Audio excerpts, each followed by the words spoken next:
And we're live. Welcome back, guys, to another episode of the Solvable Mysteries podcast. My name is Juras. As every week, I'm joined by Glenn Highcove, who is right now in California, and I hope you're excited, dude, for because we're going back to a very important case. Well, I guess for our podcast, I think important case for the true crime community at large. And yeah, it's been a while since we've talked about it. How are you doing, man? Are you excited? Yeah, I'm doing okay. I know my voice, apologies for my voice sounding a little worked. I think I had a bit of a busy week, but yeah, I mean, it'd be really interesting to get back to this case again. And, I was surprised because when I did the research, things were not maybe as immediately forthcoming. There was a lot of other good content, like really deep dives from a couple of other YouTubers I listened to, um, who I'm not going to name drop. I can't remember who it was, but they didn't. In one case, the guy didn't even want publicity or even subscriptions. He just wanted to get it off his chest. But yeah, some really good analysis. So I'm excited to come back to this case. Yeah, for sure, man. And I'm thinking, since the last time we left off on the Delphi Murders case, talking about James Chadwell, the man who did very bad things in Lafayette. Um, I think the last time we kind of left it off, we didn't really knew much information about him, and the case had just broken on him. Like, he was just caught, and since he was on the list of suspects, or well, not suspects, I'm sorry, persons of interest, even before he committed his crime, he basically got pushed into the limelight, and the whole world was talking that this is the guy. We finally found Bridge Guy. Everyone was really excited. I remember reading comments, and at that point I was thinking to myself that it's a stretch, personally, and I still think it's kind of a stretch, that James Chadwell is the killer. Well, I'm not sure if it's a stretch, but I find it very hard to believe that he's gonna be pinned as the bridge guy. And even Kelsey German, Liberty's sister, I think she also said that she doesn't believe that that's the case, that he's not bridge guy. And she also said that she was aware about this man even before the news broke on him. So law enforcement has been looking at James Chadwell for a while after he committed the crime. I think it's, he kind of got pushed there into the number one person of interest spot, I think. I think the spot was held by Nations, that crazy guy, who did all sorts of crazy stuff in like Colorado. But now it was James Chadwell, and I was surprised. What I'm trying to say here is that I was surprised that people in the comments were kind of really suspecting Chadwell, because I didn't know, like, his voice personally didn't sound familiar to the voice that we hear from the clip where the guy, bridge guy, is heard saying guys down the hill. And yeah, that's all I wanted to say. But hey, dude, since we're kind of left it off there, I think we could like jump to the newest details, which is gonna be on this news clip. It's a really short news clip. It's basically all we have recently, and I think we can take it from there. I think there are some cool, interesting viewpoints that we could discuss today. So I'm just gonna play this clip, and then right after it, let's delve deep into it. A man accused of attempting to murder and sexually assault a 9-year-old girl was in court today.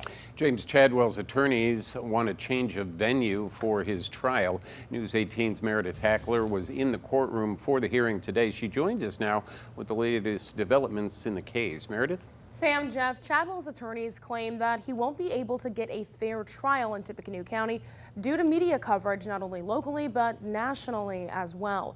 The defense argued that national news stories have linked Chadwell to the Delphi murders of Abigail Williams and Liberty German.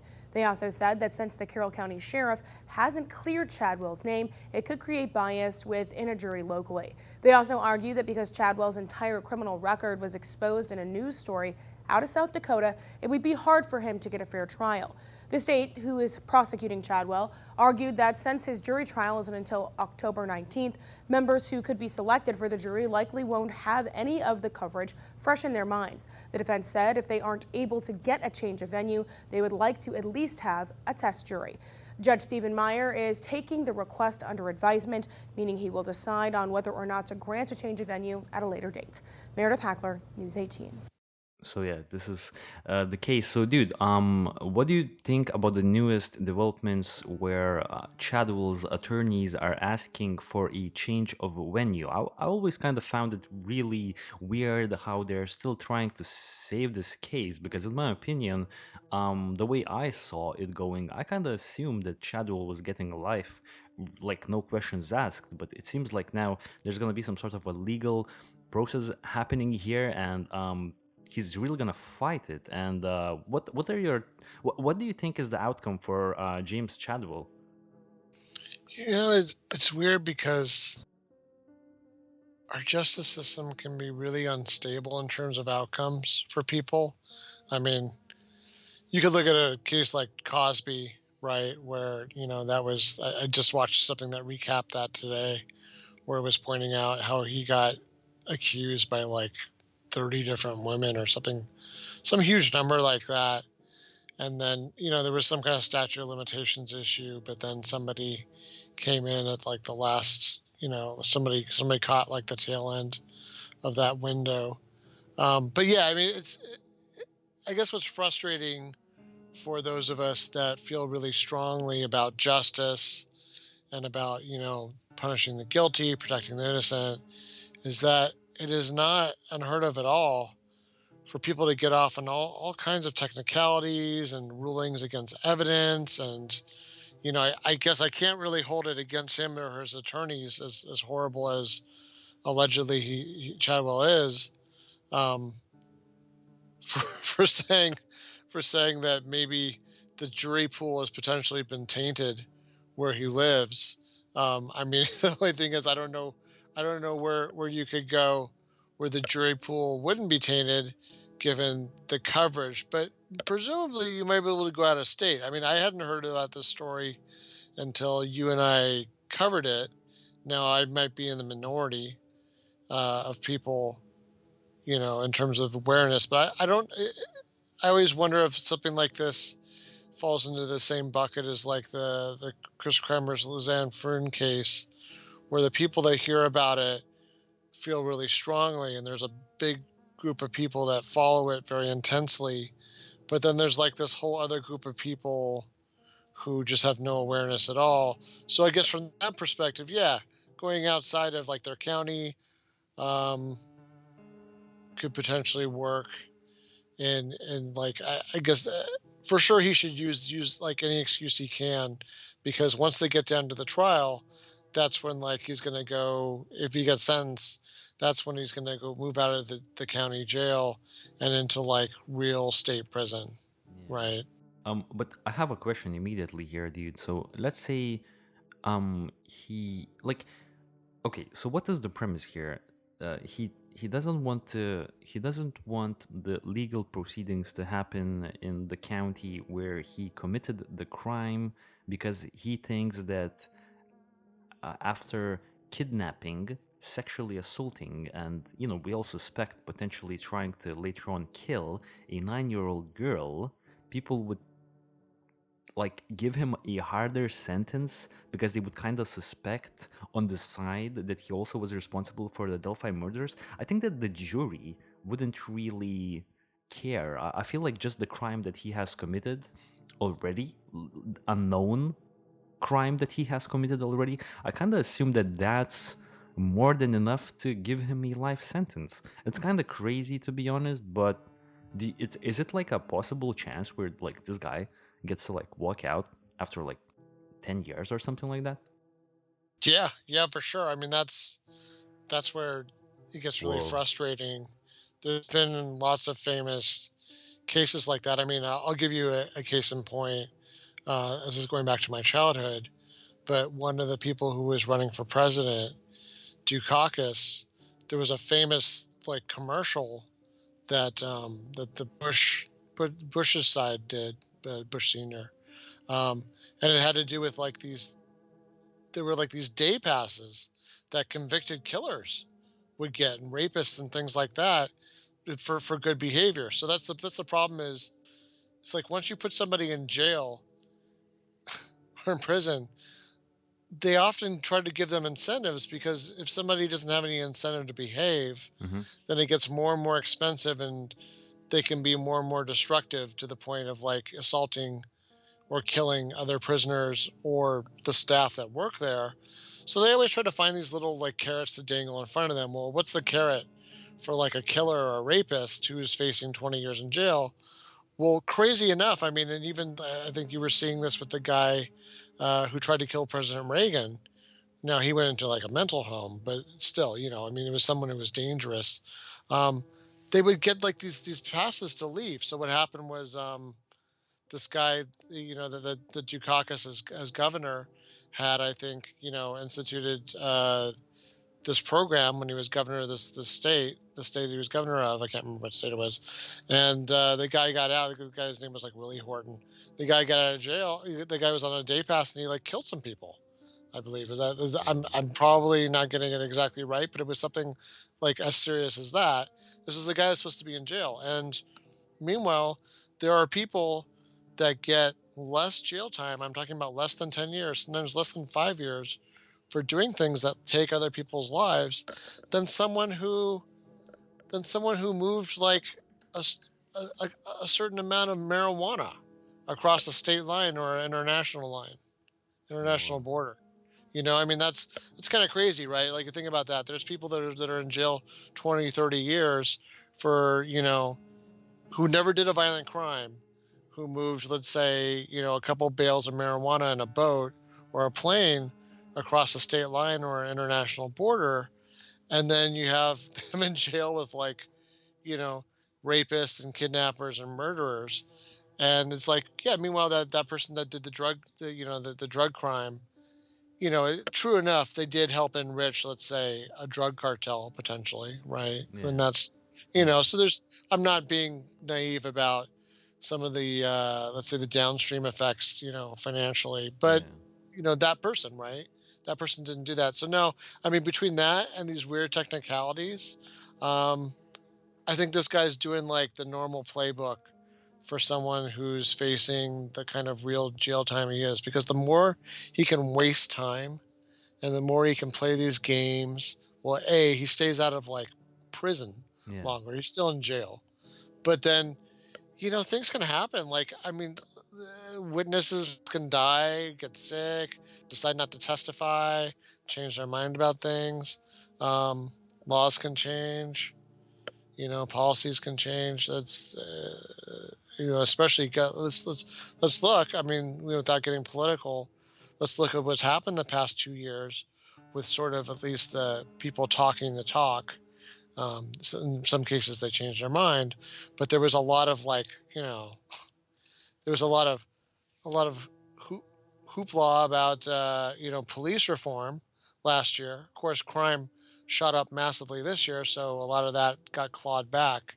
But can you imagine someone like that could potentially take advantage of that? Yeah, I see. I see what you mean. Now those are some good points. I didn't really think of those. But we wouldn't be the Solvable Mysteries podcast if we wouldn't do like a little bit of a visual assets here, for our audience members. So I'm just gonna play a few little clips, in contrast, because as everyone might recall from who watched the beginning of this show on the YouTube channel, right? We have another clip of Chadwell walking. Now, this time he's definitely walking with like handcuffs, and there are also cuffs around his ankles. I don't know what you call those, ankle cuffs or whatever, but I don't think he's walking maybe in a natural manner this time. Um, but yeah, dude, right off the bat, I'm like kind of really trying to look heavily into this, and it's really unfortunate. I know it's maybe you have to like have those ankle cuffs for safety reasons, but then at the same time, I kind of wish that they wouldn't have those on, so we could like have a better look at how like Chadwell walks, because this guy's walking is still a mystery. You know what I mean? Because let's remember what happened the last time, dude. The last time we had something about him walking was essentially literally just the top part of his body. Like the camera operator really didn't do us a solid one with like the last time, and this time we had like ankle cuffs on him. So dude, in your opinion, what do you make of this new video of Chadwell walking? I know it's like really maybe not the best thing in the world to do, but I mean, we can look at it. So what do you think? Does it look like it's familiar? I mean, I almost feel bad for Chadwell, because it's like I don't really feel bad for him, but in terms of like this Delphi case, I mean, the manacles are forcing him almost to walk just like the guy. Like it's which but might be so. Just because I'm having a little bit of trouble seeing the definition, does he have actual manacles around his feet? Is that why he's walking straight? That's what he's got going on, right? Oh yeah, He's yeah. got, yeah, so he's He got has restricted. yeah, yeah. There's a Yeah. restriction. That's why he's walking a little bit like that Uh, weirdly. And then the handcuffs are making him they're making his arms be in the same position as the guy with his hands in his pockets or at As his bridge guy, waist. as a bridge guy. Yeah, as bridge guy. So it's like it's almost forcing him into the same position. I guess what you could do, you could almost go backwards with it though. What Yeah. if you were to say, well, okay, if it took manacles to make Chadwell walk like that, right? I mean, it also says yeah, like his hands are by his waist, which is also the case with Mm-hmm. Bridge Guy. And there's actually something I want to call out about that Mm-hmm. somebody mentioned, but I'll stick a pin in that. So, but then it says, okay, what does that say about Bridge Guy, about whether he has some kind of limited range of motion for his legs? So you know what I mean? Like if he has to walk, a Bridge Guy has to walk as if he has manacles, then does that imply that maybe he's an older man who has like hip mobility issues? Maybe he's overweight, maybe his knees hurt. You know what I mean? Like maybe that's Yes.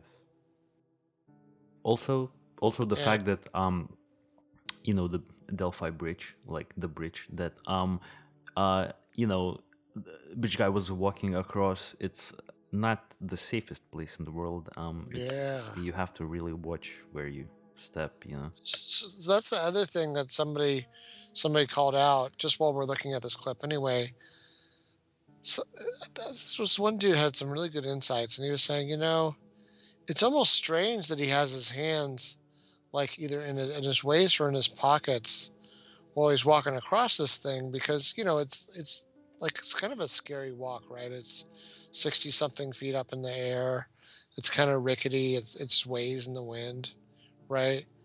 Yeah. Why doesn't he have his hands out? So does he have his hands in his pockets because he's cold? Even though people pointed out, for people that live there, it wasn't cold, right? For me, it's cold. For me in Yeah. California, that 50 something degrees is cold. But for someone like you in Lithuania, where you got that cold weather, and in this in Indiana weather, this was like a warm day by their standards for that time of year. So you know what I mean? It just seems weird that like he's got his hands in his pockets like that, and he's walking across, and we know he's gonna like threaten them when he gets across the bridge there. So why doesn't he have his hands out to, like, if he falls down? What if he fall? That thing looks like you could trip easily. Yeah. If you fall on your face. Exactly. That's a really good point. And just in general, if you recall, we kind of looked at the scenery. I'm just gonna jump to the map. So bridge guy, once he traverses the bridge right here, and then he says the now famous line that was captured by Liberty German's phone. Guys down the hill, they kind of take well, from their perspective, it was to the left. So they take the slope down the hill to the left, and we all remember how the slope looks. It's not a slope that someone with bad knees is gonna be enjoying, going down that slope, if you know what I mean. Because that's one of the main reasons why I think any kind of suspicion on Ron Logan, if you recall Ron Logan, the man that in his property the murders did take place. I mean, the guy looked really like ruggedy, and he was just basically eating some pizza at like a pizza joint and driving drunk home a little bit. So he's just like a senile old man. That's why we kind of assume that Bridge Guy, even if he's old and maybe looks like he's old and beat down in the video clip that we have, he's probably not as old as the clip makes him out to look like. And why I say this is because both of the girls were athletes, especially Liberty, and she was like a stronger girl. So like, I don't in particular see someone as old as Ron Logan committing the crime. So that's why I say that I think the video is deceiving, and the real age might not be what we may assume immediately by looking at the video of Bridge Guy, which leads us to another section of today's podcast. One of the interesting things that I found on my research for any updates in respect to this case, I saw somebody visualize the sketch, the second sketch that has been released in 2019, and police is saying, look at this sketch. So I think on our end, we may have made a mistake of showing the old sketch a little bit longer on the previous episode. Now, the sketch situation is definitely a very mysterious situation. I'm not even going to try to untangle what's happening there. All I'm going to say is that in 2019, law enforcement told everyone to look at the sketch that is on the right side of this image. And for everyone who's listening to this on the podcast apps, we're basically just showing a sketch that has been released in 2019 by law enforcement, and then we see a sketch, well, not a sketch, we see someone, and I found this on the Reddit, so I don't know who to give credit to be honest, but someone actually visualized the sketch and kind of made it to be like more of how should I put it, like a more real thing, like a real person that we could look at. And I will say, I don't think that's the purpose of sketches. Maybe you can correct me, but from what I understand, the sketch, well, you want to, when you're like the one who's drawing the sketch of a potential perpetrator, you want to, like, you obviously want to make it look as similar as the perpetrator himself or herself. Remember John List, like the bust that was shown on America's Most Wanted, like that guy was like a magician.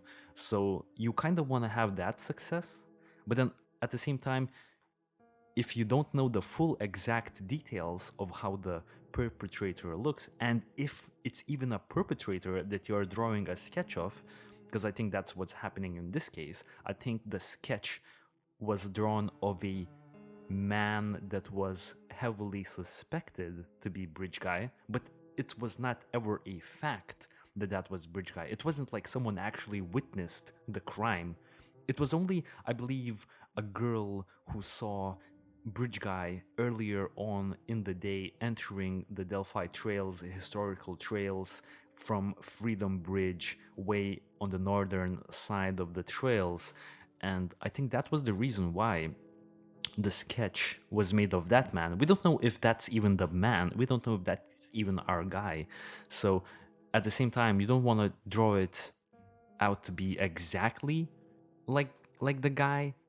So this long rant, what I'm trying to say here is that the visualization for everyone on YouTube, it definitely looks like a real person could look like that, but I don't want someone similar to that looks like the visualized person here on the left hand side to get accused for no reason, because I think the sketch situation is so all over the place. It's such a huge mess that I kind of don't even want to put too much weight on the sketch as well. So I know I've been talking for a while, dude. What do you make of the sketch and the visualization of that sketch? The hair is amazing. I mean, I don't know how I don't really remember this. The one on the left. From you and I have put in some good amount of time in this case, but is the hair, is that drawing, is that actually a drawing of the hair, or did they superimpose like part of a photograph? I mean, it looks It's part of the so photograph. lifelike. I feel like I think Yeah, I have no idea how they made it, but it looks like it's not even drawn. it's like photorealistic. Yeah, I mean, it's awesome. Um, I mean, this drawing. I mean, yeah, I see exactly what you're saying though. It's like this drawing cuts both ways, right? Because if it's accurate, then it makes it much easier to find somebody. But if it's just if it's the totally wrong direction, then now you're prejudicing the minds of all these people. Um, and then, like Chadwell would argue, you're prejudicing the minds of the jury because people say, "Oh, it looks like, yeah, it looks like Chadwell," right? I mean, this is one of the things. When I was going over the research again, Mm, the person was saying on one side he didn't really feel like Chadwell was bridge guy, because mm, he was pointing out some key differences, but he's like, well, the one thing about Chadwell though that does match the description of who they thought would be bridge guy, if one of those witnesses was accurate in that the person they saw was bridge guy. So then, does that make sense? yeah, You know, they saw a stranger, they thought maybe it was bridge guy, and then like here we have a drawing, right? So the thing that they said was that bridge guy looks young, but that doesn't mean he was young. So yeah, this drawing looks young, and the person was remarking, like Chadwell, he looks young sometimes, and some of that's the way he acts because he's not a mature personality. Um, like yeah, sometimes there's people that are older that for whatever reason they haven't hit certain life milestones, or it's just their approach to life. They don't, maybe it's not always a bad thing, right? To act younger yeah. than you are. So he's definitely somebody that acts younger than he is in a lot of ways, because he hasn't like, hit those major life milestones, and he's got some developmental issues, I think. So like from that perspective, the person was pointing out, like, you catch Chadwell on like a good day, he looks like he's in his 20s. Yeah. No, you're correct. And Chadwell was like, I think in his early 40s, if I'm not mistaken, which is kind of crazy when you think Yeah, about it. he's like just right around my age, and yeah, he's like in pretty decent shape sometimes. Yeah, and then once again, dude, look at this. So this is just the sketch, but now I'm gonna show you the actual close up of the bridge guy. Like this is the close up of bridge guy. And in your opinion, do you think that bridge guy, like on this, I think this is the best quality close up there is to find, and then the sketches. And then let's see, let's look at this visualization of the sketch, and then bridge guy up close. I mean, sure, like this, maybe it's like a weird angle because you kind of assume this man is like old and beat down with like a massive nose, and then once again this guy has like a small nose, like the sketch has like a small nose. This looks like a massive nose. I'm just pointing out like details, you know what I mean, that I see, and it really makes you think that is law enforcement even correct in showing the sketch in the first place? Because I find it very difficult to believe that this guy is this guy. Do you see my point? Yeah, no, I agree. I mean, That and like a couple of other things. Well, so while we're kind of on the topic of comparing, like Hmm. some other aspects of we're kind of fleshing out a profile Hmm. of this guy right now, right? Hmm. So in one analysis, somebody was looking at the way he was walking, and that he has holes in his jeans right around the knees. Yeah, Does that make sense? let's jump to it. Yeah. Yeah, it's kind of hard to discern, but he's got, I think, on that, like that, his right leg. So our left, his right. His knees are worn out on that video, Yes. and it was interesting. So this person made some interesting points because he's like, those jeans they don't look new, and it doesn't, like some people put holes in their jeans for fashion. Yes. Okay, so this person did some deductive reasoning, and they're like, well, listen, from that reasoning, then there should be photos of this guy, like from the past couple years, somewhere. Someone would have photos, assuming this guy is at all social, and living some kind of life, where he would have, these jeans on, because the jeans look like they've been well worn. They get worn a lot. Okay. So then the other thing he did was he's like, well, let's take pictures of Chadwell and look at him and see, like, look what kind of pants, because he's got a lot of pictures on social media. Um, let's look at his pants and see, like, if they look like these jeans. And it was interesting because he was able to find a couple of pictures where Chadwell had holes in his jeans, but they weren't the same kind of wear. Like, if we're gonna Sherlock Holmes it, Hmm. like Sherlock Holmes says a lot in his stories. He has like very specific things he's looking for, and like the way clothes or tools or shoes are worn, away by life. Um, his stuff actually looked like he was kind of like poser, like the holes have been put in there cosmetically. Maybe they look like they've been cut in there, like they didn't happen because of work. Yeah. Bridge guy's pants look like they were put there either from work or living rough. Yeah. Yeah, No. so that, yeah. Yeah. That's a good point. That's also one of the things that I also assume that Chadwell is most likely, in my personal opinion, not Bridge guy, because Bridge guy looked like he could be like a like a plumber or something like that. Well, Chadwell, Trucker or something, yeah, yeah, like, exactly, a the trucker. I say the trucker thing because here's something else someone pointed out was, he was like, "This dude is really," once again, it's all relative, right? Because if I was in that weather, I would be dressed real heavy like that, Yeah, and that the 50s to me is cold. But he's saying, no, for everyone else that lives like that, yeah, he's overdressed for the temperature. But he's like, well, what if this guy had been out there since the morning? Because in the morning it was in the 20s yeah. that day. So, okay. So, like, one theory is if he's out there kind of stalking, one person called it, another guy who was a detective, former detective YouTuber, called it trolling, like trolling, like how fishermen troll, right? How like a fishing boat trolls for fish, right? He's like out there, he's stalking prey, he's looking for victims. So maybe that's why he'd been out there he dressed for a wide range of weather, Yeah. because he was out there for many hours. But then, you mentioned that he looks like a working guy, right? Well, that's where I think of like truckers, because I have like this weird thing about, Hmm. sometimes it's kind of relaxing to watch like semi truckers. There's a couple of semi truckers that have good shows. So I watch their lives. Like, there's this one guy, um, like a Russian Canadian trucker, who, like, he lives out of his truck. Like, Hmm. he doesn't even really have a house, and his whole show, which is an awesome show, is about, like, he does this heavy haul trucking back and forth across the border between Canada and then a good chunk of the US.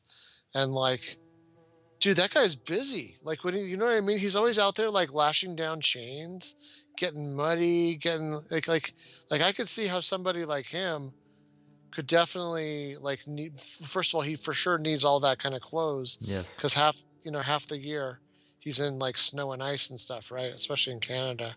Dude, You know what I mean? yeah, Yeah. dude, I just want to step in here because you brought up a really, really good point. Now, just to remind everyone who may have already forgotten the details of the Delphi case, the murders took place somewhere around 2 p.m.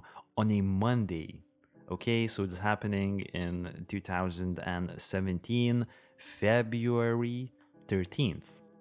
And February 13th of 2017 was a Monday, and 2 p.m. on a Monday. So let's say if you're a trucker, for instance, and if it's like 2 p.m. on a Monday, are you really out there looking for kills potentially, or what's happening there? Why I say is because you know,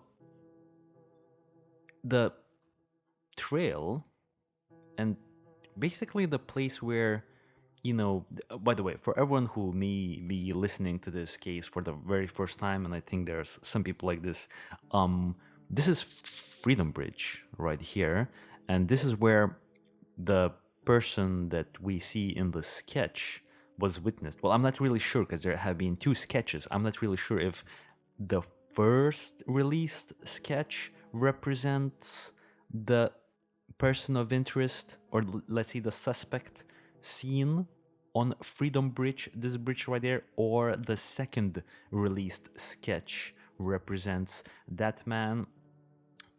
Whichever way you want to think about it, maybe someone knows this fact. There was a teenage girl, I think a 16-year-old teenage girl, who was hanging out with some friends, and she saw a strange man walk from this direction, crossing the Freedom Bridge. There is a chance that maybe the encounter happened when the suspect went from this little road right here, not necessarily crossing the Freedom Bridge, but I assume the general consensus is that the girl, 16-year-old girl who saw the suspect crossing the Freedom Bridge, she saw him crossing the bridge from the other side of the road, which if he is actually the killer, I mean, all I'm gonna say is that the Freedom Bridge itself is kind of connected to what seems to be a major highway. Well, as major as it gets down there. And I'm talking about Hosier, Heartland Highway 25. And yeah, Hoosier. oh yeah, I'm sorry, Hoosier. And do you see where I'm going with this? Like, this looks like the suspect was seen near a highway that I would assume many trucks pass. Yeah, I mean, I'll even so I'll go two directions with this, because you make a good point. Monday, middle of the day, most people are working, right? So, okay, but for a trucker that's doing pickups or drop-offs, their hours are a lot more erratic, because like they'll drive overnight because like they have to load or unload the truck during the day when people are actually, when everyone else is working. Um, like that's why often they end up sleeping in their truck or doing other things, or have like kind of weird days off. Like case in point, the guy that I like um, watching on YouTube, like he'll have some weird time off where like he goes and he'll drop his trailer to get unloaded. Then it takes them like an hour, 2 hours to unload the trailer, and then maybe load something else back up on it if he's if you're doing like a um, big trailer full of stuff. So like there's some industrial and agricultural places around there that do have truckers pulling in and out of there all the time. I think there was one that we looked at that was just adjacent to that area. Okay, I'll stick a pin in that. I'll stop talking about that for now. And then the other point was Chadwell was unemployed. So for him, and he was known to kind of do this weird, like almost like Australian style walkabout, like camping and living rough stuff, which also matches, wearing all that clothing and maybe having jeans that are worn out, because Bridge guy could have been sleeping in the woods somewhere there. That's a fact. conceivably, right? That's a And fact. maybe that's why he's all busted out, because I don't know if you ever sleep in the cold overnight, you don't feel so good the next day. That's a good fact. That's a great fact. I never really considered that maybe this was a bridge guy was actually sleeping in the woods for a particularly long period of time. But if he did come from the way of the Freedom Bridge, well, maybe he slept in some closer woods to the trails, not on the trails themselves, because the trails, let's remember, was a popular destination for the locals of Delphi, and I think it would be maybe a more difficult place to, camp out for say. Now, it's a good time to jump to one of my other more interesting details that I think is kind of overlooked, and I kind of found this out on my own, and I was like, oh my god, and am I gonna break like one of the biggest cases like on the internet? Like, am I gonna do it? Because I swear to God, I found this detail on my own just to find out later on that Web Sleuth have already dug that little detail way, way, way before I even looked at, before I even found it. So what I'm actually talking about is Indiana Packers, dude. Now we're jumping on the map to the Indiana Packers. And now Indiana Packers is a meat factory specializing in pork food product production. It has in total, according to the online sources that I've looked at yesterday, 333 employees. And now the interesting connection that you can make with the Indiana Packers to the Delphi case, well, first of all, it's right there. You literally just jump on the Hoshier Heartland Highway 25. You drive in the northern direction for about a mile or so, and you're gonna reach the Delphi trails. And you know, meat factory. What's so interesting about the meat factory, right? Well, when you jump the sex offender registry for the state of Indiana, and you choose Carroll County, and the city of Delphi is within the Carroll County, and you then type in the city of Delphi to see, sex offenders with connections to Delphi, you see, I believe the last time I checked, 45 sex offenders.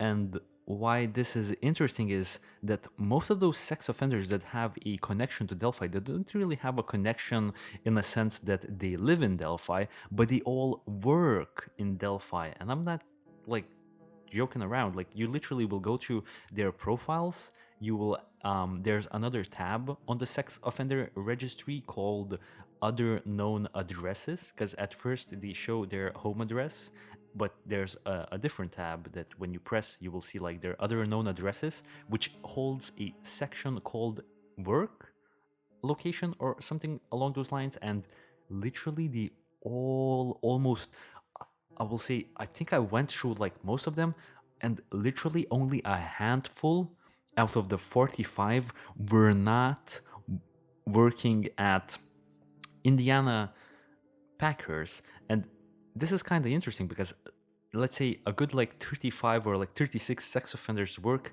in a company that has 333 employees in total. Now, I've read something online that most of these sex offenders actually work in the kill zone of this meat factory, where I would assume they slaughter the pigs, because no one really wants to do that. But if you're a sex offender and you have a case, I think it's gonna be hard for you to get like something else to do.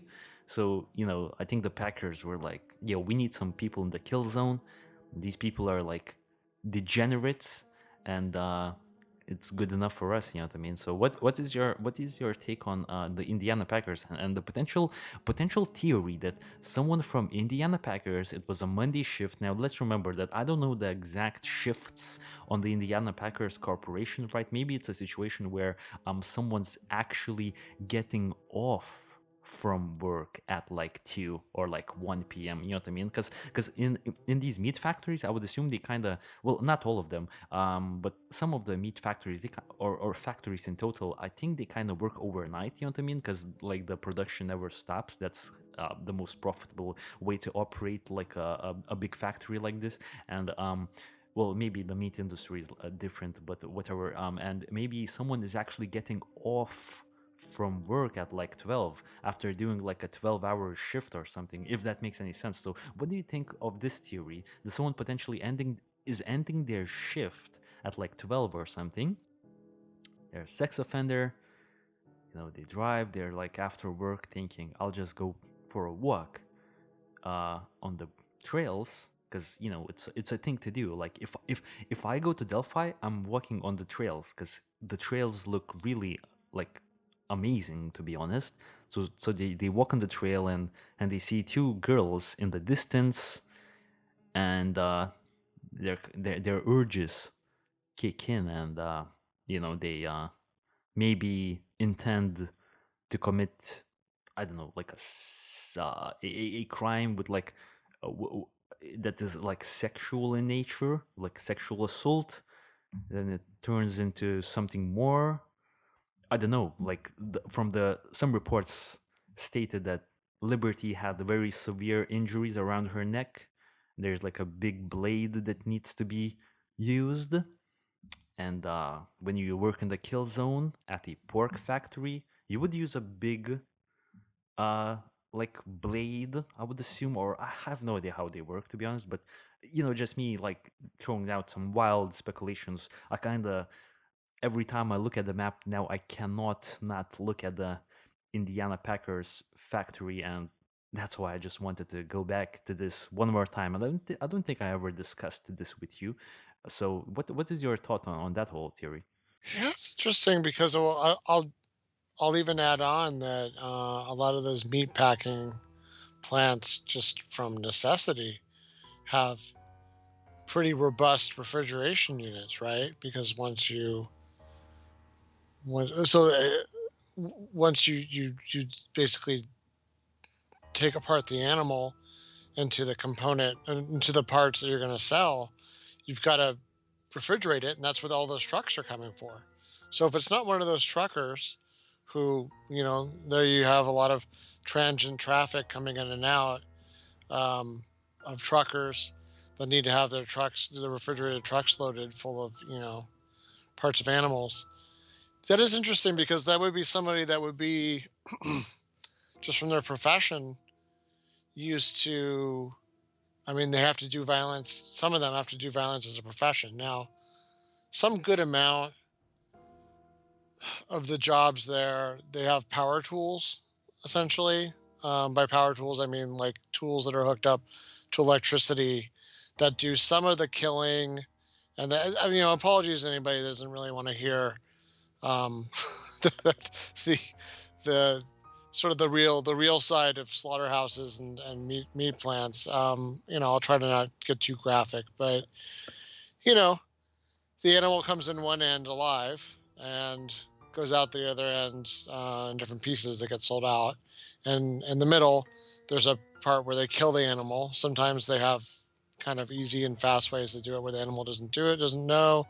Some plants have like these pits of carbon dioxide that they submerge them into to just asphyxiate them, and that seems to be a little more stressful for them. But then, yeah, there is some amount of manual labor where you're all day long moving big pieces of dead animals all over the place, and that's like strength.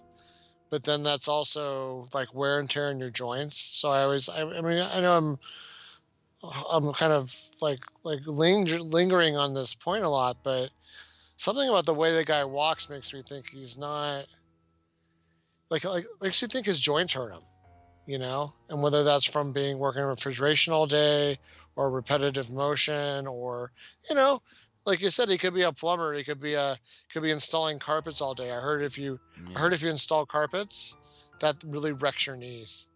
The stuff you got to do carpets. So that's, that's another case in point. But that would make sense to me also, maybe why he's dressed up, because if he has to work in the cold all day, he's already got his warm clothes on, right? I mean, you might put on some kind of overcoat, some kind of like rubber coat on top of that, right, to keep the blood and stuff off. But yeah, that's interesting. It would be somebody who would have lower empathy levels, maybe, Yeah. too. Yeah, I see. Yeah. I see. These are some interesting speculations, but I think we kind of have to leave it at that because we don't really know. And the Indiana Packer. Oh yeah. Yeah, just, well, no, I mean, to your point, Yes. why didn't anybody say anything over there? Because you would think that would be the first people they would ask, right? People that worked right nearby. I mean, you would think they would all say, "Oh, that's, Jack. that's Billy. That's whoever it is, right? That's somebody we know." And So, I want to yeah. say, early in the investigation, the police actually focused their attention on the Indiana Packers, and everyone in that company has been questioned, to my understanding. Like there are like news articles about it where police actually, like police cars are parked outside of the Indiana Packers Corporation. And yeah, it's just an interesting place. But I guess when you're a sex offender and you have that on your record, I mean, you're not going to get an office job. So you're probably going to have to, work in the slaughterhouses or like farms or whatever. So it kind of makes sense that it has such a big concentration of these, degenerates essentially. Now, moving onwards, I did want to talk a little bit about the physical evidence left at the scene.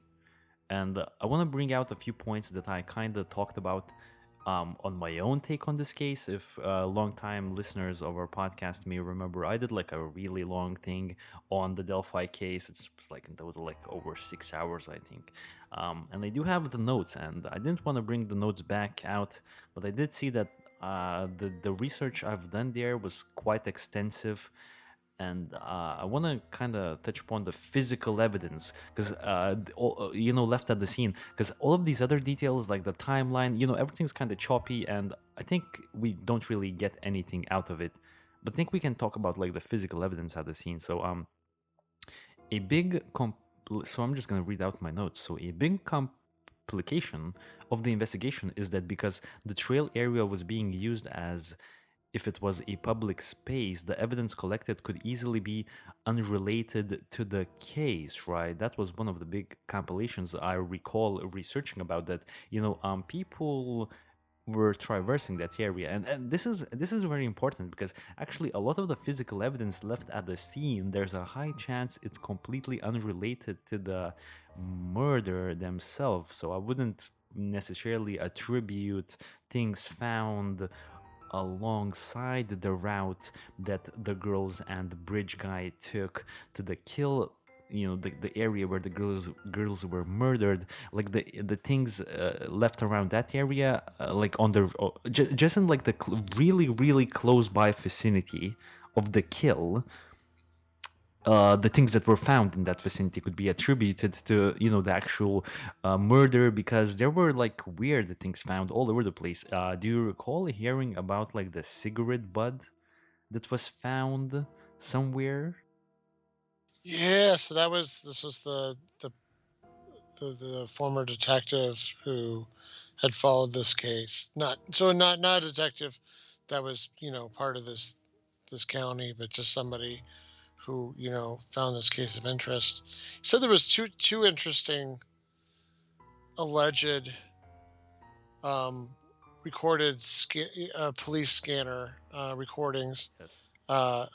made. So one mentioned a cigarette butt that was found, and I think it was supposed to be under the bridge. And then this is, like I said, this is not verified, but that also allegedly girls' undergarments were also found under the bridge. And these were both mentioned on this like radio dispatch for the relevant law enforcement agencies. Yeah, that's exactly what happened with those, and with those scanners are online. You can actually find them, and I did play them on like that 6 hour thing that I did.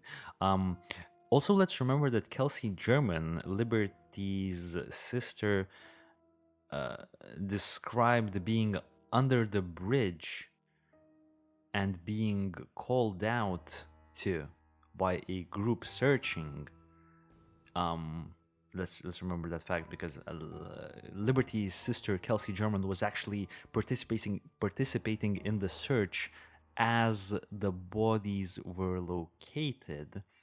And her quote is because she was under the bridge. So I want to zoom in really quickly on the map, right? So I believe Kelsey German was somewhere here under the bridge, Monon High Bridge, and this is where the girls' bodies were located. So Kelsey German is under the bridge, and she hears, and her quote is from a podcast that she did with some other show. I can't really recall, but I do have her quote. Her quote was, "quote and somebody yelled up that they had found a shoe, and when they had found the shoe, they had asked what kind of shoe the girls were wearing, and they yelled out the type of shoe that Libby was wearing. So I yelled down and told them that." So, yeah, it's a horrible scene, but you know, this this detail about the physical evidence leaves some more interesting questions, and I definitely don't want to gloss over the fact that one of the things that I found really, really weird is how the video was even taken of a bridge guy in the first place. Because essentially, when you hear about this case, you might immediately think that how is bridge guy so unprofessional and so clumsy that we have now video of him, we have voice, you know what I mean? We have like now we have sketches like multiple descriptions or whatever. How is he being so clumsy? But then like why didn't he take the phone? But I have my own theory why he didn't take the phone, because my theory why bridge guy didn't take the phone, because let's remember, like you would want to take the phone in bridge guy's case. Like if bridge guy could go back, I think the only thing he would do differently is he would take Liberty's phone. And what I'm gonna say is, if you look right now at like the distance of bridge guy, and the way bridge guy is looking a little bit down, it seems that he's looking a little bit down when he's walking on the bridge. I kind of suspect that he didn't see Liberty pointing the phone at him, you know what I mean? But once again, do you find it strange that the phone was left there? Does it tell us anything about the perpetrator? Does it tell us that he's unprofessional and clumsy? Your take on the fact that we even have audio and video. Yeah, it does seem like it indicates, well, and on one hand, it seemed to indicate to everyone that this wasn't a robbery, right? Because first of all, it's not like two 13-year-old girls or thereabouts have massive amounts of like assets on them, cash and jewelry on them while they're out hiking in the middle of Indiana normally. So they're not good targets for robbery anyway. But then, yeah, I was trying to think, like, it must not have even occurred to him, and that's interesting. I think I made this point on one of the other cases. To me, that also marked him as an older person. That in his mind, he's growing up from an area, me too to some extent, and I'm not that old. I mean, I don't know. I'm in my 40s, but growing up, people didn't really have cameras on them like that. They didn't have video cameras on them, right? A video camera was like a big thing the size of a cereal box, right? Yeah. So he's not even thinking about somebody covertly recording him from, like, I guess, their waist. One of the speculations I heard was that some of the background noise in the recording that the only recording we're allowed to hear might have been from her kind of pushing it into her pocket. That makes sense, like when you take a microphone and you rub against it like that, when you Yeah. make that Yes. noise, Yes. it Yes. makes like the wind noise. Yeah. So yeah, I mean, it's like it didn't even enter his head. Now that plus, if he's never killed anybody before, and then just the emotional impact of what he's just done, that you already mentioned this in the beginning of the episode, Hmm. must have been a massive amount of exertion, right? Yes. I mean, no matter what he used, we were pretty. I think we're pretty sure he didn't use a firearm because nobody heard any shots. Um, But we suspect that he did have it. I just want to say that I yeah, personally suspect that he did have it, hence why he had power over them. Yeah, successfully lured them deeper into Ron Logan's property, is because he had a gun on them. If he wasn't pointing a gun, I feel like myself, being at the age of, when, like, being like as young and as little as the girls were, I feel like at that point, if a creepy man is luring me down into the woods, I'm running. If he doesn't show me the gun, you know what I mean, I'm running.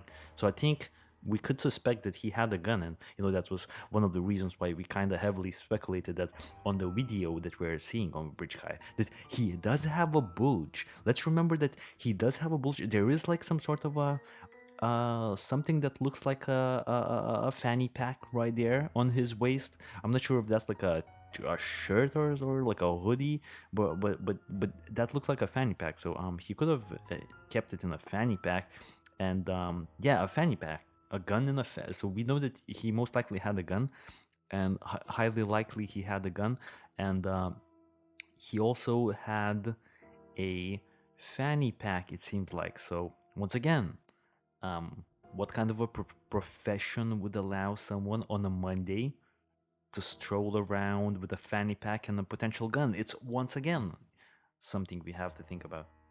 I will chime in with just that quick point is that unlike where I live, a lot of other parts of the U.S., it's perfectly normal, especially in like kind of semi-rural areas like that, the Midwest, to have the right and the ability to carry like a handgun in like a fanny pack or something like that, or a small holster. So either this would be concealed carry because the gun is concealed inside that bag, Mhm. and then there's open carry where you're just almost like a police officer, where you're wearing it on the outside of your body on a belt. Um, yeah, it is interesting because just on that point, the police, one of those little clues that the police haven't given us a lot of information, but one of the things they've always said is that something about the way he killed them, which we don't know, but something of what we do know from the police, is that something about the way he did the killing was signature. So it doesn't, I mean, unless he had like shot them repeatedly in like the same specific weird part of their body or something, Mhm. or shot them execution style, maybe that would be a signature, but that doesn't seem that signature. It's interesting when they say that, because I was pondering that today, and I'm like, okay, what else? Because when they said that how they were killed, I mean, unless he picked up a branch or something that was laying around, like if he had, suppose he had staged ahead of time, like something in the woods where he had like, I don't know, a pickaxe handle or a shovel, or some branches or something that he would use to bludgeon someone to death. Otherwise, he's got to bring it on him, right? If he hasn't staged ahead of time and reliably been able to herd these two girls, with like a threat of a firearm, assuming he didn't chase them. So if he said, "Oh, I'm a cop," or "Here's a gun," or whatever it is, pretended to be a police officer, that was one theory.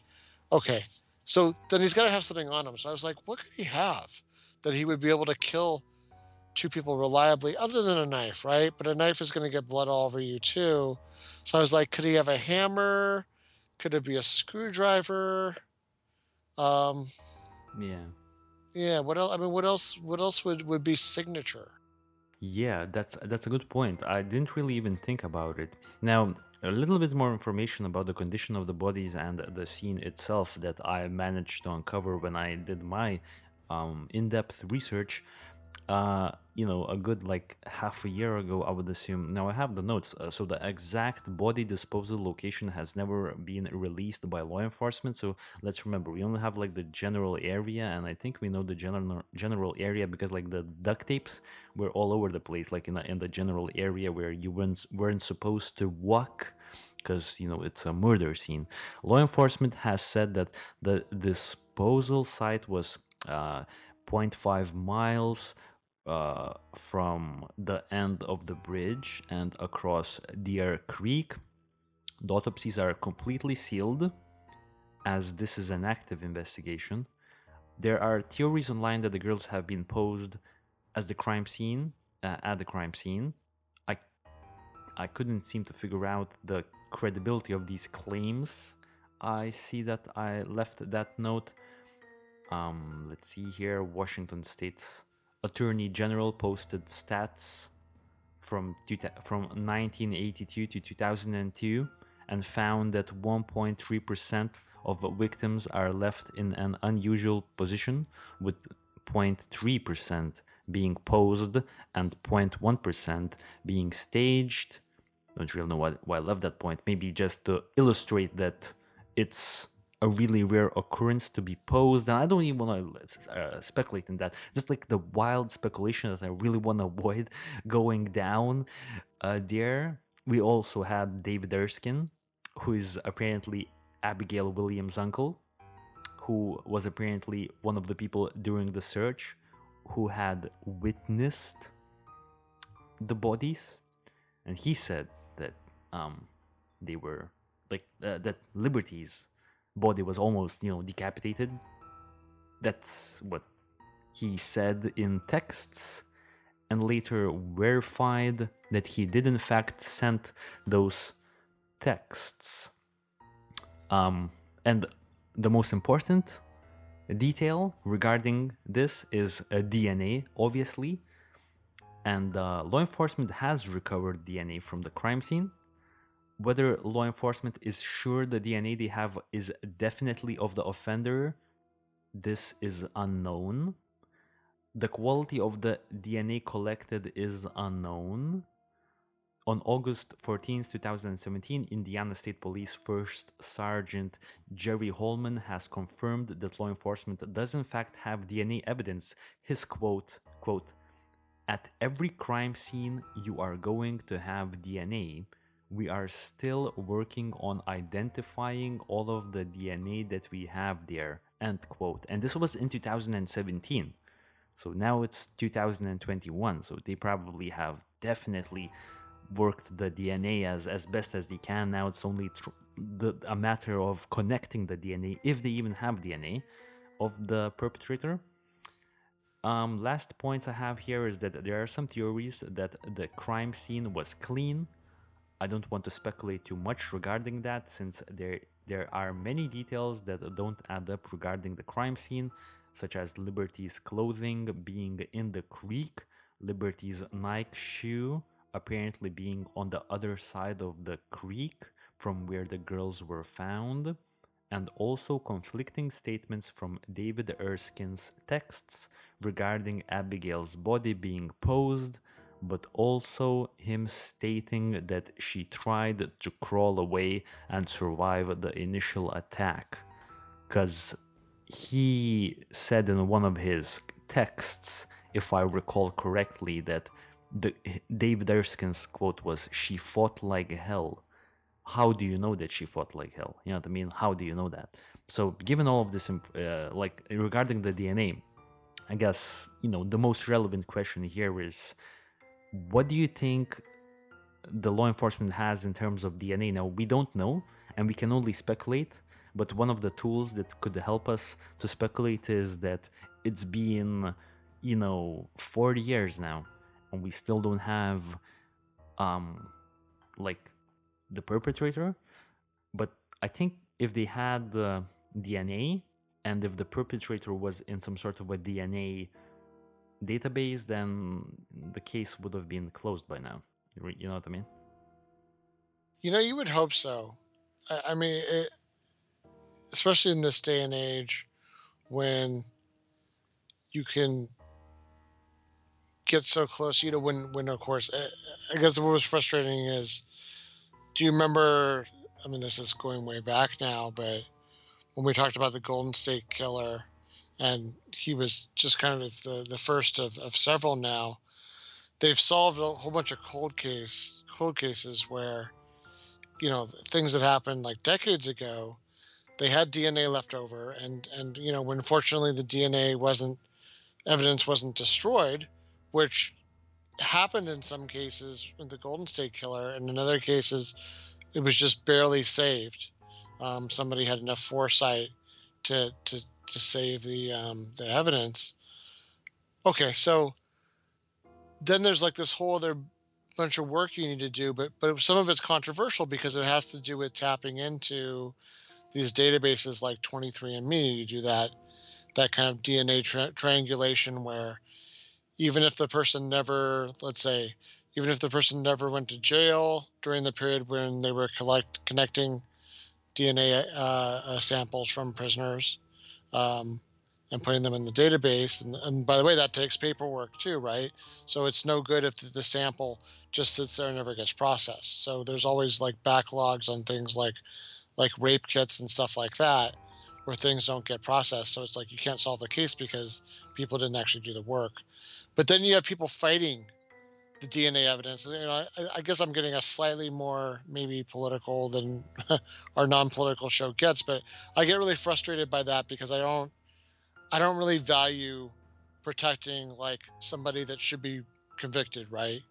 Like I get you want to protect the rights of people to not be discriminated against by their DNA, by like insurance companies and health insurers and things like that, and in workplaces. Okay, that makes sense. But when you're trying to catch somebody that killed or victimized somebody in the past, I really don't like these people that are pushing to like not have 23andMe and other companies share their DNA Hmm. information with police. So just as a reminder, like you said, for people that are new to the show or haven't heard of this before, the issue would be, let's suppose Bridge Guy had never given a DNA sample to a company like 23andMe, had never been to prison, so his sample's not in the database anywhere, Hmm. and had never done, let's say, never done another crime where his DNA would have been sampled. But here we go, he's gone, he messed up, he smoked some cigarette butts, he left a DNA sample of some sort on the bodies, whatever it was. Okay, so what happens is they would run the sample and then they would compare it to these different databases. And what happens is like, these databases are often your DNA is so unique that like the odds are like one in like billions and billions of people that anyone else would ever have. Hmm. Um, Yeah. yeah, your same profile. Okay, but then you find somebody who like, well, it's not exactly right, but it's like way closer where it's really clear Yeah. that this person you found in the database isn't Bridge Guy, not you, isn't Bridge Guy, but is probably a member of Bridge Guy's family or extended family. And that's where, like, I think I mentioned this before. Sometimes I almost wish that I was doing that kind of work because it's like a fascinating intersection of like doing like what's it called, like family tree research and being a private investigator where you have to like find out where these people are that are on this family tree. So you're reconstructing a family tree for somebody, and then eventually you try to figure out, well, who's alive, or who could have even from this family tree have actually done this crime. And then you have to, in the case of people that are alive, like the Golden State Killer, you have to secretly get a DNA sample from them often if you don't have enough evidence to otherwise do so, and then tie it to them. And it's like it's a really awesome process. So how come it didn't happen here? I think you're not Yes. asking the same question. Yeah. Like, is it? So I guess what I worry about is that despite all the assurances and stuff, I worry that like either somebody said, oh well, this costs too much money and time, which would be stupid, right? But who knows, right? Like have they done this? Like, or is it because they're sitting on their hands so much? Not sitting on their hands. They're sitting on the information and not wanting to reveal it, that they're not letting people like me or other people that would almost do it for free, or would do it, have like a really high level interest and expertise. Like maybe they're not letting in people who, have much more expertise than me or someone else who's just interested in it and actually looking at this because they're so paranoid about the facts getting out. Yeah, no, that's actually really good. That's really good, and it's a really good thing that you just talked about, like the information that they withheld. Because one thing, at least for this Delphi update, I definitely wanted to talk about one other thing, about what other information does law enforcement keep to themselves? Now, I don't want to talk about like the personal persons of interest, because there's a million of them, I'm sure. Like, you look at all of these little towns and they have like a nice crowd of sex offenders, like every single town. So there's gonna be plenty of potential suspects. But and I'm not saying that a sex offender had to do this, and anyone could have done this. You know what I mean?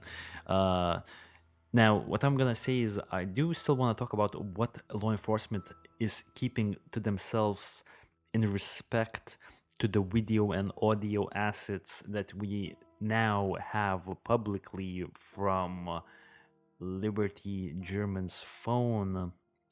And it does seem, now I did read somewhere, and I'm not really 100% certain, but I think at least online, somewhere someone has said that the video recording, because the video and the audio, the video of bridge guy walking for a few moments on the bridge, and then his audio, well, we think it's his audio, it's very likely that it's his audio, guys down the hill, I think it's from the same video, and the video itself is like 6 minutes. So if that's the case, if the entire video that Liberty took is really 6 minutes, and we only have brief moments of the video, what do you think is left on that video that we as members of the public don't really know? There's speculation that there is a short conversation between Liberty and Abigail, and they kind of point out in their conversation that a man is approaching them, and if that is the case, is there a chance that in that conversation that the two girls have, they kind of give out vital and critical descriptions of Bridge Guy that could help crack this case, but for whatever reason, law enforcement decided not to release this to the public? Do you think this, because the way I see it, it's like very incompetent of law enforcement to do such a thing. So in your opinion, what's the chance that law enforcement is actually holding on something to themselves that could literally crack the case open? What do you think is the likelihood of that in the Delphi Murders case? I think it's high. I mean, two ways. Even before I discuss the footage part of it, I feel like them sitting on top of the autopsy information and these other key facts, it's stymied. I mean, just for what I just went on the rant about, is that there may be something that an expert knows about that person and many other people are not, it's not on their radar, right? So it's like you can't give advice to somebody that won't give you the right information. So I think from that perspective, I understand why they did it in the beginning, but here we are like 4 years later. It doesn't seem like there's any real progress. It's time to open up the information. Now, what I'll give you an example of where I think on the video and the recording specifically, like while being sensitive to the fact that there's some traumatic stuff on there, and then with maybe the need to do some censoring, My issue is I always think of like the Unabomber. So the Unabomber, we were talking about sketches at the beginning of the episode. Unabomber had a lot of sketches made of him. Some of them weren't totally accurate, but they were like uh, you know relatively close. But what broke open the case wasn't the sketches. It was the Unabomber did it to himself actually. So the Unabomber, for those that don't know, Unabomber was this guy that was making bombs out of like wood and blowing up all these different weird people that were the one thing they had in common was they were working on cutting edge technology, whether it was in private enterprise or universities, things like that. Well, at one point, he told authorities that if the newspaper would print his manifesto was like this really long, like rant that he wrote, which by the way isn't even like it's not, when you read it, it's not crazy. I mean, it's controversial for sure. It's for sure political. It is at odds with our civilization now, but it's not like Looney Tunes crazy. Well, right after that thing got printed, his brother recognized it because he was always talking about this stuff to his brother, Ted Kaczynski. So Ted Kaczynski's brother's like, oh, that's my brother. That's exactly, some of these key phrases in there are exactly what he talks about. And no one else I know talks like that. And so once again, it's because they finally got like the full amount of information out there. Yeah. And then, you could recruit the wisdom of crowds, right? You could recruit all these other minds that you were essentially blending to. I'll say, even in terms of the DNA evidence, tell us where the DNA evidence came from. Did it come from a sexual assault? Did it come from a cigarette butt? Did it come from, something else? And hey, to your point, if someone's working in a slaughterhouse, there might be a lot of weird, like confusing DNA mixed in there too, right? Because someone who's working in a slaughterhouse is probably covered in DNA. Yeah, that's actually a really good point. I never really thought about that particular angle, and just in general, this is kind of leading us to my next point, and my next point is, well, the way I kind of researched for this update of the Delphi Murders cases, I kind of looked at all of the news articles and basically everything I could find online from the last date, which was, I believe, April 16th when we recorded, to the date right now, and only found like two key articles here. One article was in respect to Chadwell's attorneys asking for a change of venue. I think it was supposed, the hearing for that was supposed to happen on the 31st of August. Not really sure what the outcome, because we're already in September 4th as we record this.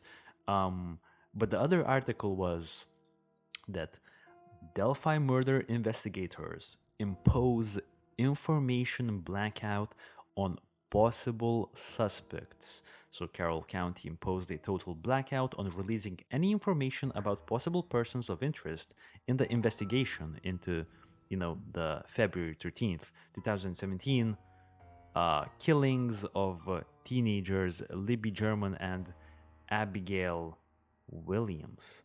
So yeah, that's kind of all I have in that sense. What I'm trying to say here is that basically Delphi investigators they kind of did the complete opposite from what we kind of just said. It seems like they're gonna completely not release anything, which means no more yearly February press conferences. Remember those press conferences every year where they would release like a new sketch? Sure, like the sketch situation kind of like really hindered the investigation. I have to say, like them releasing a sketch and then 2 years later them releasing a new sketch, that just seems like it's like incompetence to some degree. I mean, you have to, I think, agree here. But then maybe they learned their lesson. Maybe let's not do any more press conferences so that we could keep. We wouldn't mess up even harder in this case. So, what do you make of the whole doing a complete blackout on persons of interest? Do you think it's a good idea? Do you think it's a bad idea? Do you have any points in respect to that? I would say it's probably not a good idea, but I'm kind of biased because I want to look into it myself, you know? Yeah, I mean, if they couldn't seal the deal in the first, let's say, year, I feel like they should have just totally reversed themselves. I mean, they did partially, and I don't know.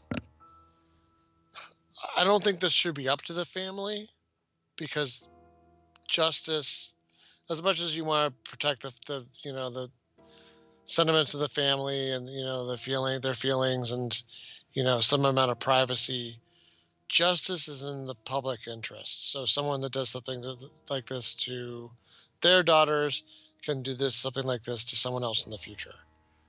So for the public interest, it's almost like we have a right to know things that we can potentially protect ourselves with and protect society with. So from that point of view, I gotta wonder why the families don't really turn up the pressure on law enforcement to put out as much information as they can in order to solve this. I have another question to follow up this, because now we're in the section where, since we're doing an update, I was kind of going through Reddit just to see the feel, the recent feel on the subreddit of the Delphi Murders case, because it's a very active, very big Reddit, daily long, interesting posts, etc., etc. People are now speculating, is there a possibility for a Freedom of Information Act here? So I don't really know much about the legal stuff, especially in America. So Freedom of Information Act. Do you have any more intel on the why? Is this a viable option for like the media agencies or whoever is gonna potentially file that act? Oh gosh. Yeah, I'm shaky on that because I feel like it's really arbitrary when those things get honored. So there's like some set of laws, but I don't know how much they transcend state lines. So how much of it is federal, and then whether Indiana has their own interpretation of that. And I think in a lot of cases, I mean, just like the government does for things like, you pick it, whether it's JFK or UFOs or state secrets or whatever it is, the government often can find an excuse to not give you the information you're looking for. So you can request it. It's not criminal to ask for things. Maybe that's part of the point of these Freedom of Information Acts, is just to make sure you understand it's not a criminalized activity. A lot of people here are saying that as long as it's an active investigation, there's no way that that could be. I think maybe there's like a legal uh, requirement for the case to not be active anymore. If you know what I mean. If it's like an active case, Yeah, I agree. that I think that's probably the case. yeah. And on my end, I'm kind of went through all the points here. I just wanted to really bring this case back into the limelight a little bit, because it's kind of weird how we had like this huge jump in interest, and then all of a sudden everything just kind of crashed recently with no information. So but hey, I don't want to like run over your points, your research. Do you think we covered most of the stuff that we wanted to cover today, or because I know you kind of did, because we kind of did separate researches, so I want to know, like, maybe you ran into something maybe in particular, you know? I feel like, at least on my side, this converged really well. I think I was able to, I think, merge some of the stuff that I found, or kind of new ways of thinking about things, into what you had coursed out for this episode, from your research. The one thing I think that I keep coming back to with this case that's kind of amazing, and maybe this taps directly into like the last couple points we just had, is that, you know, it's so it's almost crazy to me because you think about this case where, who was it? It was Abby, right, who did the recording? It's Liberty, I think. Oh, Yeah. Liberty, I'm sorry. Yeah. So Libby. So Libby does this recording, and she does everything right, right? I mean, you couldn't. How could you ask for? The only thing that we don't have is the dude saying his name on the recording, right? I mean, she did everything you could ever hope for to try to help solve your own murder, which is as horrible as that sounds. I mean, she gets the guy on video. Records his voice. And here we are 4 years later. It's crazy. I mean, can you imagine if she hadn't done this, how it seems like this case would have been just completely unsolvable based on, the results so far, right? Um, but okay, nevertheless, yeah, I'm kind of flabbergasted that, this young lady made full use of our modern tools and technology to, try to protect herself, or at least, vindicate herself in the, in her own aftermath, to protect, protect the rest of us, I guess. Yeah. She was at least going to protect the rest of us if something happened to her. And maybe because of the things we just talked about, I don't think they've done justice to that. Like she made the effort. Let us hear it. She's the one that wanted it recorded. So let's find out what's on there. Yeah, exactly. For sure. That's something I want to hear as well. But, at this point, it's only wild speculation. So I guess at this point, there's nothing for us to do than just to wait for more news from law enforcement, Carroll County Sheriff's Office. Maybe we can hear something. Some more details. It seems like there's not gonna be a February press conference this year, because whenever I try to look, there's nothing scheduled. I don't think they will do one because they kind of missed those for a few years, I think now. The last one was 2019 when they released a different sketch. And I think this case is baffling that it's still not solved. I think it should get solved one day. I hope so, at least. And I guess I just want to leave it at that. Was just a really important episode to return to this case, not leave anyone hanging, because this case definitely has the biggest interest out of all of our cases that we do here. And I just wanted to do a little update for everyone. I hope you guys enjoyed our update this week.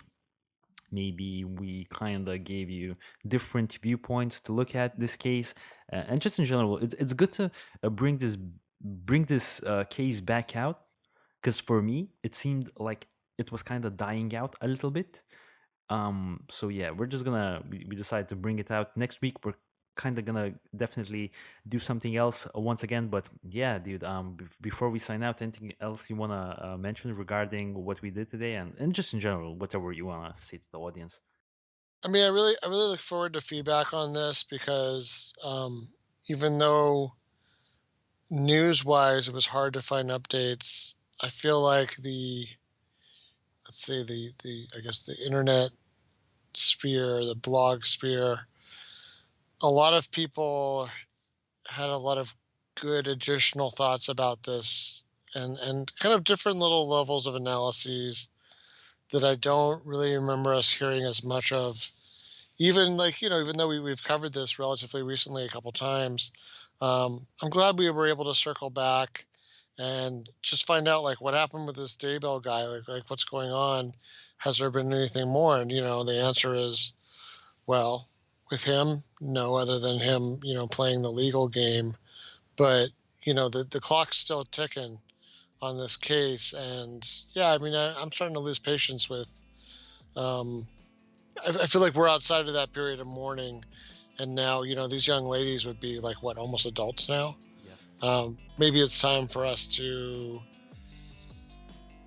we're kind of outside of the period where we should be worrying so much about kind of immediate sensibilities and more about like how do we protect the rest of the public from this happening again. Yeah, well put, man. Well put. So yeah, guys. Hope you guys enjoyed. We'll catch you next time. If you enjoyed this episode, leave a like.